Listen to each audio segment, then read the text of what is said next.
Paranormal activity यानी प्रेत बाधाओं से दुखी होना। तो दोस्तों, क्या ये सब होता है? पहले तो यही क्वेश्चन एक खड़ा होता है। हम भी काफी समय तक इस चीज के अंदर उलझे रहे कि इसे हम क्या यही बोलें या कुछ और बोलें।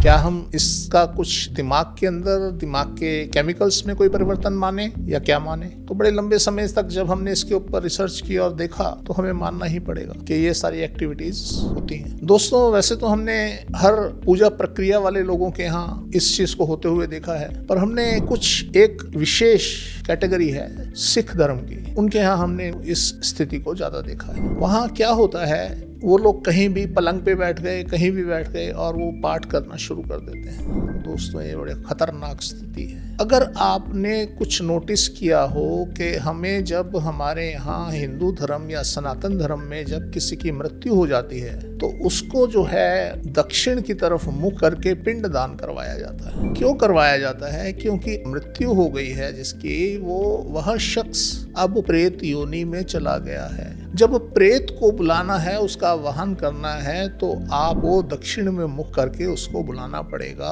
और उसको कुछ जो भी पिंडदान करना है, कहना है, सुनना है तो करना ही पड़ेगा। तो दोस्तों, ये तो है एक विज्ञान इसके पीछे। अब ये चीजें कहाँ बसती हैं? ये चीजें वहां बसती हैं जहां पे आप दक्षिण के अंदर इनका आवाहन करें। आप अगर राम राम राम राम कर रहे हैं और दक्षिण दिशा की तरफ मुंह करके और दक्षिण में कर रहे हैं तो राम नाम की कोई अस्तित्व अब इस संसार में नहीं है। और आसपास अगर किसी राम की मृत्यु हुई होगी तो वह जरूर आपके घर में आ जाएगा। तो हमारे पास बहुत सारे केस ऐसे आए, जब हमने उनसे पूछा कि आपके साथ इस तरीके से होता है तो हमें यस उन्होंने बोला जी होता है हमारे साथ। और एक इसकी पहचान ये है, ये सबसे पहले स्त्रियों को काबू करते हैं, उनको जकड़ते हैं, उसके बाद बच्चों का नंबर आता है, उसके बाद आदमी का नंबर आता है। तो आप देखेंगे जिस घर के अंदर ऐसी बाधा होगी उस घर में स्त्री का चेहरा पीला पड़ जाएगा, उसमें खून की कमी हो जाएगी, रात को अचानक से नींद खुलेगी, डर की अवस्था में जीवन जिएगी वह स्त्री। और इसके आगे भी बहुत कुछ है जो वीडियो में कहने लायक नहीं है। तो दोस्तों, ऐसी स्थिति पैदा हो जाती है। अब इसका मुख्य कारण है घर के अंदर पूजा पाठ करना या मंदिर की स्थापना करना या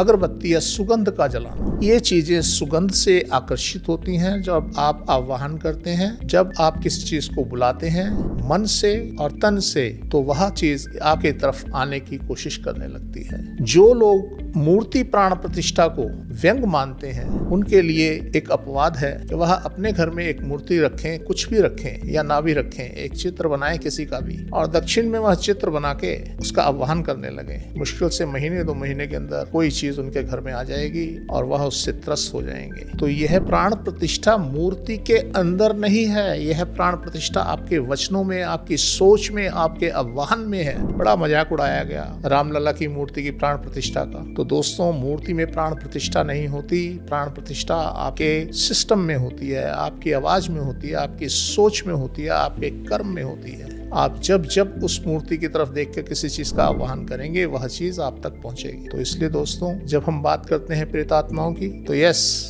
2 तरह की आत्माएं हमारे आसपास विचरण करती हैं। जब हमें देवताओं का यानी देव आत्माओं का आह्वान करना होता है तो हमें नॉर्थ और ईस्ट में करना चाहिए, और जब हमें प्रेतात्माओं का आह्वान करना है तो हमें साउथ वेस्ट में करना चाहिए। अब प्रेतात्माएं आपको गलत रास्ते पे भटकाएंगी और देवात्माएं आपको सही रास्ते पे उन्नति की तरफ लेके जाएंगी। यही एक कारण है कि मंदिर को नॉर्थ और ईस्ट में बनाने की हिदायत दी जाती है कि आपका मंदिर या तो नॉर्थ में हो या ईस्ट में हो, क्योंकि नॉर्थ ईस्ट से देवात्माओं का आगमन होता है और वह आपके आसपास रहेंगी तो आपकी सोच, आपका कर्म, आपका शरीर उसी हिसाब से काम करेगा। तो इसलिए दोस्तों, ध्यान रखें। आप नोटिस करेंगे अगर आपका मंदिर साउथ में है तो वहाँ बहुत सारी तस्वीरें लगी हुई हैं, भीड़ हो गई है तस्वीरों की। आप इस प्रेत बाधा से मुक्ति नहीं पा सकते। पूजा पाठ बंद कर दीजिए और उन तस्वीरों को इकट्ठा करके एक साइड पर रख दीजिए। घर में खुशबू जलाना बंद कर दीजिए। हमारे पास बहुत सारे केस अभी चल भी रहे हैं और आते भी हैं इस टाइप के, और सबको आराम मिलता है। दोस्तों,